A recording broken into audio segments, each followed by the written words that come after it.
Une nouvelle feuille de route pour la stratégie nationale de développement de la filière du riz, SNDR 2021-2030, a été lancée mardi 13 septembre 2022.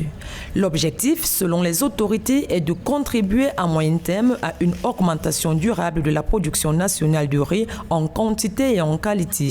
Cela afin de satisfaire à long terme les besoins et les exigences des consommateurs nigériens et envisager de l'exporter sur les marchés sous-régionaux et internationales. La priorité sera accordée aux activités relatives à l'accroissement des superficies exploitées et une meilleure gestion des ressources en eau, la promotion et l'amélioration de l'utilisation des semences améliorées, des fertilisants et produits phytosanitaires. À cela s'ajoute la mécanisation de la riziculture, l'amélioration de la qualité du riz local par l'utilisation de matériel et équipements de traitement post-récolte adéquats, la promotion de l'accès du riz local au marché national et sous-régional.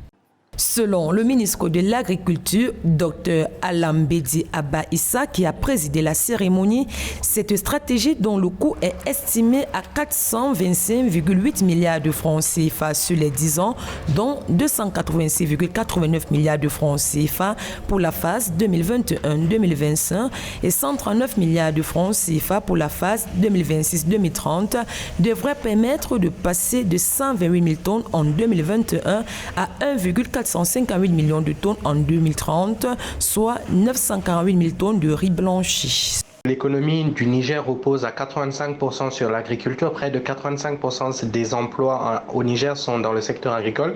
Donc je pense que c'est un secteur assez vital pour l'économie du Niger et aussi pour la population.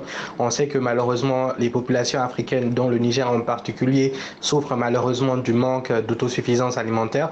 Donc le fait pour le Niger de pouvoir développer son agriculture et d'intensifier son agriculture avec un plan stratégique entre 2021 et 2030 va permettre non seulement de développer l'agriculture du Niger, mais aussi de pouvoir, pourquoi pas, exporter d'autres produits alimentaires dans les autres pays africains. Rappelons que la riziculture est principalement pratiquée dans les vallées du fleuve Niger au niveau des départements de Tillabéri et de Dosso. Le secteur fournit des moyens de subsistance à plus de 2,3 millions de personnes.